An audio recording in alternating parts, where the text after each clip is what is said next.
as a fighter. Like I always tell guys, like when I am getting into confrontation with another guy, if he's screaming and yelling at me and bouncing around and trying to shove me and all this shit, I'm not afraid of that guy because I know I can kick that guy's ass. Yeah. But if he's silent and he's calm, then I'm like, hey man, maybe I should buy you a beer. Let's talk this out because I know, right? It's like because that anger is a tell for me. It's like a guy that gets fucking angry when he's ready to fight.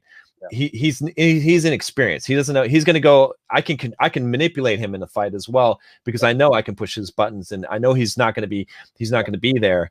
But you know, is that? I mean, obviously you have a lot more experience than me in this area. Do you find that?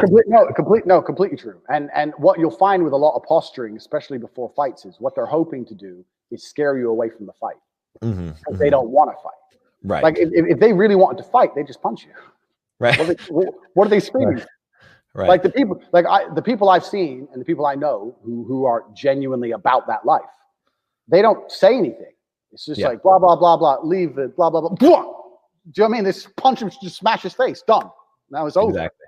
You know, so even in like I about 5 or 6 years ago when the guy tried to kill me, I had someone tried to stab me to death in a car park. And if you know anything about London, you know they have like 35 stabbings a day now. It's out of control in London. Yeah. And I had been arguing with him and his business partner by text, and his business partner was texting me all these threats. And when I texted the guy who tried to kill me, he ignored my messages. He didn't reply, and then 3 days later tried to stab me in a car park by surprise. This is intent. Intent doesn't speak. Right. You know, the guy who sent me all the threats didn't do shit. Right. But the guy who didn't reply to me and then came at me out of fucking nowhere, this is true intent.